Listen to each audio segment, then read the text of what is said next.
நாங்கள் 2 பேரும் அங்கே போனோம். ஆனால் தங்கச்சி அங்கே இருக்கிற தண்ணியில் விளையாடிக்கிட்டு அவளும் எந்த வேலையும் செய்கிறதில்ல, என்னையும் எந்த வேலையும் செய்ய விட மாட்டேங்கிறா. அதனால தான் நான் உங்ககிட்ட சொல்லலான்னு வந்தேன். நீ அவகிட்ட கொஞ்சம் பேசின அப்படின்னா அவள் விளையாடாமல் அவளுக்கு கொடுத்த வேலையை செய்வா. நீ அவகிட்ட கொஞ்சம் பேசுக்கா. அக்கா, நீயும் வந்துட்டியா? வா, நம்ம எல்லாரும் ஒண்ணா சேர்ந்து விளையாடலாம். அங்க இருக்கிற தண்ணியில விளையாடுறது ரொம்பவே ஜாலியா இருக்கு. நீயும் வாக்கா, விளையாடலாம். நாம இங்க இருக்கிற எல்லா வேலையும் முடிச்சிட்டு அதுக்கப்புறமா விளையாடலாம். எனக்கு வேலை செய்யவே பிடிக்கல. நான் காட்டுக்குள்ள போய் விளையாட போறேன். பாத்தீங்களாக்கா, அவன் நீங்க சொல்றத கூட கேட்காம காட்டுக்குள்ள விளையாட போறேன்னு சொல்லிட்டு கிளம்பிட்டா.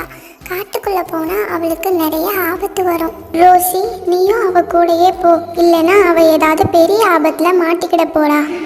தன்னோட கடைசி தங்கச்சி தன்னோட பேச்சை கேட்காம